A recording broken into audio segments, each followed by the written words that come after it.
Now second lecture on limit, lecture 2। First lecture में आपको direct method 1 2 3 4 5 9 और 11 and factor method आपको बताया था। फैक्टर मेथड की भी प्रॉब्लम आपको सॉल्व कर दी थी। नाउ नेक्स्ट मेथड इज, पहला तो नेक्स्ट फॉर्मूला है, ये फॉर्मूला लिमिट एक्सटेंडिंग टू ए। अब ए कुछ भी हो सकता है, 1 2 3 4 5 6 व्हाटएवर, कुछ भी। फॉर्म होगी x की पावर n माइनस ए की power n upon x minus A, ये फॉर्म होगी। तो जब भी अगर ये फॉर्म लिमिट की अकर करेगी तो उसका डायरेक्ट रिजल्ट होगा n इंटू ए की पावर n माइनस वन, ये इंटू है, n इंटू ए की पावर n माइनस वन। इस फॉर्म में आपकी दो प्रॉब्लम है एनसीईआरटी में, problem number 6 and problem number 6 और problem number 10, 6 and 10 NCERT exercise 13.1 exercise 13.1। तो एक एग्जांपल, जैसे अभी थोड़ी देर पहले यही एग्जांपल किया था, x square minus 4 upon x minus 2। तो आपने देखा कि ये 0/0 फॉर्म है और इसे हमने फैक्टर मेथड से किया था, प्रीवियस वीडियो में देख सकते हो। अब इसको हम इस फॉर्म से भी कर सकते हैं। यहाँ पे हमने 4 की जगह 2 का स्क्वायर लगा दिया। अगर आप इस फंक्शन को गिवन फंक्शन से कंपेयर करोगे तो देखो x टेंडिंग टू 2 का मतलब a, तो यहाँ पे a हुआ 2, x की पावर n माइनस a की पावर n, इसका मतलब ये n, कंपेयर करो आप, अपॉन x माइनस a, ये 2 था, तो ये टोटल का टोटल इस फॉर्म में आ रहा है। तो आप डायरेक्ट लिख सकते हो n इंटू n2 इंटू ए की power a2, n minus one 2 minus one, तो 2 इंटू 2 गेट 4। तो फैक्टर मेथड से भी हमने देखा था, आंसर 4 आया था। ये इस मेथड से है, तो आंसर वेरी नहीं करेगा, वो डिपेंड करता है आप किस फॉर्म में कर रहे हो, किस मेथड से कर रहे हो। और कोई भी मेथड से करोगे मार्क्स नहीं कैंसिल होंगे, क्योंकि ये आपके एनसीईआरटी में फॉर्म है।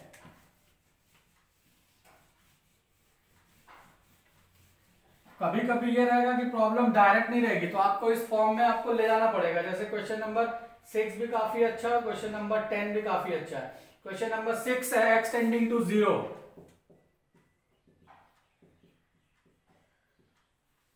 x tending to 0, x plus 1 की whole power 5 minus 1 whole divided by x, ये आपकी फॉर्म है। तो आपने सबसे पहले, आपको बताया गया था फर्स्ट लेक्चर में कि सबसे पहले लिमिट पुट करो। तो x की जगह 0 पुट किया तो 1 आया, 1 की पावर 5 1, 1 माइनस 1 0, 0। तो ये नॉट डिफाइंड फॉर्म आई। तो आपको बताया गया था कि नॉट डिफाइंड फॉर्म में आप डायरेक्ट लिमिट नहीं पुट कर सकते, तो आपको उसको रेक्टिफाई करना पड़ेगा। अब रेक्टिफाई करने के लिए आपको अभी फैक्टर मेथड बताया और एक ये फॉर्मूला बताया इसके पहले। तो आप देख रहे हैं कि फैक्टर होगा नहीं, क्योंकि इतनी बड़ी पावर 5 आपने पढ़ी नहीं है। हम a प्लस बी का whole square, a plus b का होल क्यूब, ये जल्दी रेक्टिफाई कर सकते हैं। ये कर सकते हैं बाइनोमियल से, बहुत लेंथी होगा।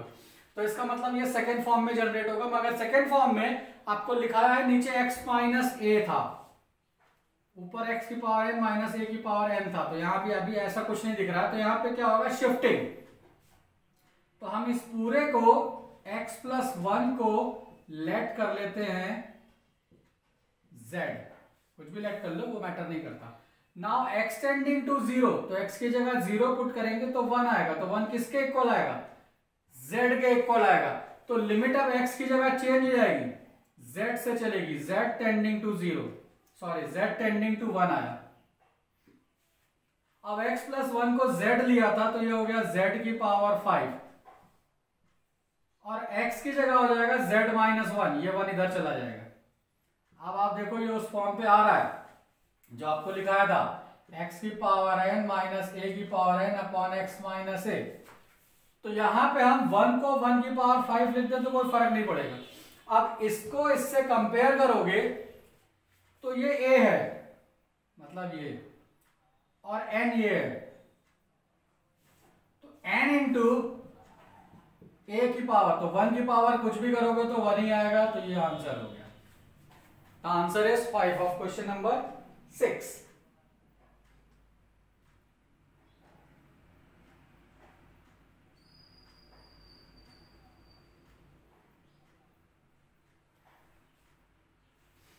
ऐसे ही आपका क्वेश्चन नंबर 10 है, वो आप कर लेना, उसमें भी थोड़ा सा शिफ्टिंग लगेगी। क्वेश्चन नंबर 12 में भी एलसीएम लेके कर सकते हो। अब आपको मैं थोड़ा सा ट्रिग्नोमेट्रिक फॉर्म बता देता हूं।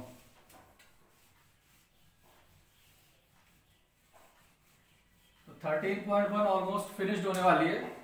ट्रिग्नोमेट्रिक फॉर्म में कुछ फॉर्मूले हैं, ये याद रखना।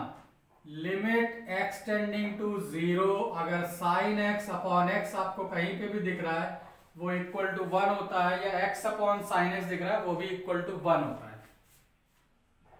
बट अगर लिमिट एक्स टेंडिंग टू 0 की जगह a आ गया या b आ गया, कुछ भी आ गया, तो फॉर्म ये होनी चाहिए x minus A upon x minus a equal to 1। अब आपको मैं सिंपल बता दे रहा हूं कि कहां पे 1 आपको रखना है, कोई टेंशन वाली बात नहीं है।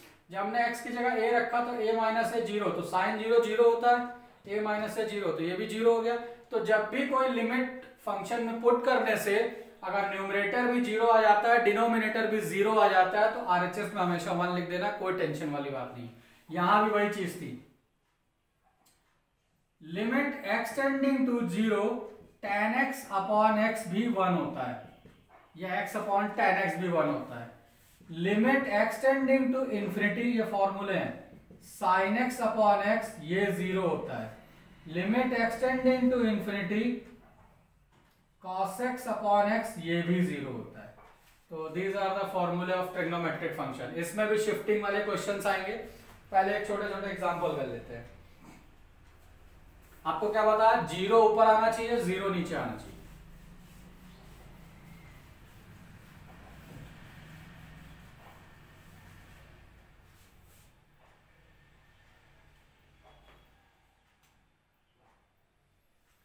With constant limit x tending to 0 sine ax upon bx।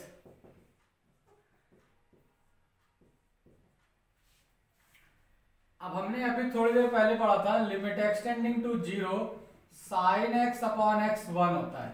तो यहां पे x और यहां पे x दोनों चेंज है, देखो वहां पे x x सेम है, तो यहां पे भी आपको उस फॉर्म में लाने के लिए x होना चाहिए सेम। तो यहां पे जो x है वो ax है, जबकि यहां पे bx है। तो अगर यहां पे x लाना है तो यहां पे a से मल्टीप्लाई और a से डिवाइड कर देंगे। तो ये हो गया साइन ax अपॉन ax। तो इसको दोबारा जब लिखेंगे साइन ax, ये x इसके साथ ले लो, और ये बच रहा है a और ये बच रहा है b। अब ये हुआ x बाई एक्स इस फॉर्म से। अब आप 0 डालोगे तो ये 0 बाई 0 हो गया, तो ये 1 हो गया, तो ये 1 हो गया, तो क्या बचा आपका a by b. The answer is a by b. Form वही होनी चाहिए, आपको जो बताया फॉर्म। फिर से बता देता हूं, यहाँ पे x जो था वो ax था, तो इसका मतलब डिनोमिनेटर में भी ax होना चाहिए, जबकि डिनोमिनेटर में ऐसा कुछ नहीं था। तो हमने a से मल्टीप्लाई डिवाइड किया। अब इस ax और इस ax को हमने साथ रख लिया और ये a बाई बी अलग कर लिया। Now the formula sin x upon x get 1 because x tending to 0। तो ये 1 पार्ट हो गया, बचा कांस्टेंट a बाई बी। तो a बाई बी का जब 1 से मल्टीप्लाई करेंगे तो answer is a by b. ये था आपका क्वेश्चन नंबर 13 एनसीईआरटी का, क्वेश्चन नंबर 13।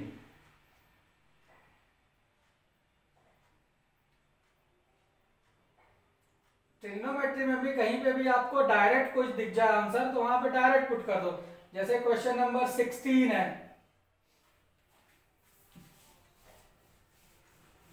डायरेक्ट वाला रूल वही हर जगह वही रहेगा जो आपको बताया। अगर वो नॉट डिफाइंड फॉर्म नहीं कर रहा है तो आप डायरेक्ट आंसर निकाल सकते हो, उसके लिए आपको लिमिट पुट करके देखना पड़ेगा।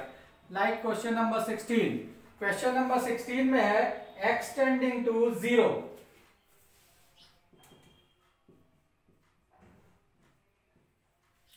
न्यूमरेटर में है cos x और डिनोमिनेटर में है पाई माइनस एक्स। तो आपने लिमिट जब 0 पुट करी तो cos 0 आपको ट्रिग्नोमेट्री याद होना चाहिए, cos 0 होता है 1, ये 0 तो बचा पाई। अब आपको 1 बाई पाई एक फाइनाइट वैल्यू है, अब आपको कुछ नहीं सोचना है, डायरेक्ट इसे आंसर लिख देना है, क्योंकि नॉट डिफाइंड फॉर्म अगर ही नहीं किया। तो ये चीजें हमेशा याद रखना, कि ये जरूरी नहीं कि ट्रिग्नोमेट्री में ना हो, स्टैंडर्ड फॉर्म में, एल्जेब्रिक फॉर्म में, हर जगह हो सकती है। क्योंकि आपका सबसे पहला काम होगा लिमिट को पुट करना। सबसे फर्स्ट लिमिट पुट करके आप देखोगे वैल्यू क्या आ रही है। अगर वैल्यू फाइनाइट आ रही है तो आपको कुछ नहीं सोचना है, वहीं पे लीव कर देना है, वो आंसर हो जाएगा। तो डायरेक्ट वाले क्वेश्चन पहले सेलेक्ट कर लेना क्या क्या है, मैंने बता दिए वैसे, बाकी अगले एक्सरसाइज में भी ढूंढ लेना। क्वेश्चन नंबर 15, क्वेश्चन नंबर 15 में है लिमिट एक्सटेंडिंग टू पाई।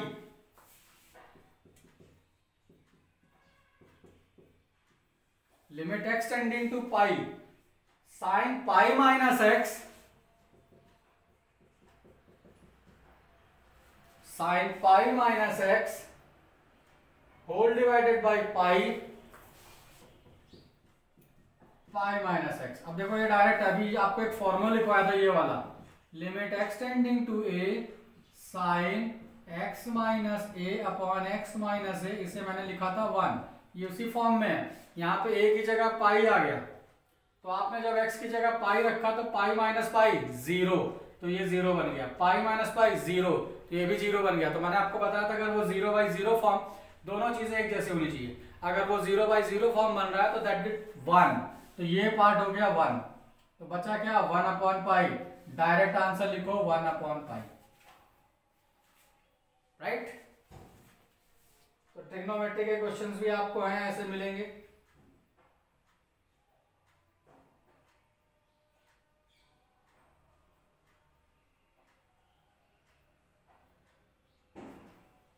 तो ये एक्सरसाइज भी आपकी फिनिश्ड हो गई है। इसमें आप और भी प्रॉब्लम लगाएंगे 13.1 में, सारी एक जैसी हैं, कोई बहुत ज्यादा चेंजेस नहीं है।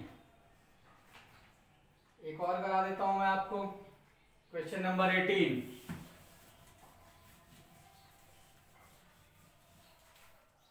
किसी में आइडेंटिटी लगेगी, आइडेंटिटी आपको लर्न होनी चाहिए।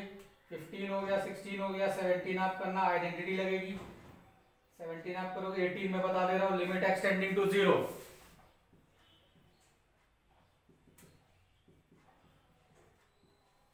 Limit x tending to 0 ax plus x cos x, ax plus x cos x whole divided by b sin x। अब आपने x की जगह 0 पुट किया तो ये 0 हो गया, ये भी 0 हो गया, sin 0 0 तो ये भी 0 हो गया, तो ये क्या हो गया नॉट डिफाइंड फॉर्म। तो नॉट डिफाइंड फॉर्म में आपको लिमिट डायरेक्ट नहीं पुट करनी है जैसा कि आपको बताया गया था। अब आपको इसको सिंप्लीफाई करना है, तो सबसे पहले दोनों फंक्शन को अलग अलग कर लेते हैं। ये मेथड्स होते हैं पॉजिटिव नेगेटिव, पुरानी वाली लेक्चर में बताया गया है। प्लस इस वाले को भी अलग कर लेते हैं, पॉजिटिव हो नेगेटिव हो मल्टीप्लाई हो डिवाइड हो, अगर आपको वैसे डायरेक्ट नहीं आंसर मिल रहा है तो आप सेपरेट कर सकते हो, अगर डायरेक्ट मिल रहा है तो बिना सेपरेट करे भी कर सकते हो। तो मैंने ये अपॉन ये प्लस ये अपॉन ये करके दोनों पार्ट को सेपरेट कर लिया ना। फर्स्ट पार्ट देखो x tending to 0, x upon sine x 1 होता है, साइन एक्स अपॉन एक्स या x अपॉन साइन एक्स, दोनों का मतलब एक ही है। तो ये वाले पार्ट का तो आंसर आ गया a/b। अब इधर चलते हैं, प्लस इधर cos x है, इधर sin x है, तो ये हो गया 1, फॉर्मूले से आप राइट में लिख देना बिकॉज ऑफ फॉर्मूला। तो ये भी हो गया 1। अब एक्सटेंडिंग टू 0 है, cos 0 कितना होता है 1, तो ऊपर 1 आया नीचे b आया, 1/b, taking LCM a plus 1/b। तो ये आपका आंसर हो गया क्वेश्चन नंबर 18। तो आपने देखा पहले हमने इस फंक्शन को सेपरेट किया, उसके बाद सीधा फॉर्मूला बन रहा है, कोई एक्स्ट्रा चेंज नहीं करना पड़ा।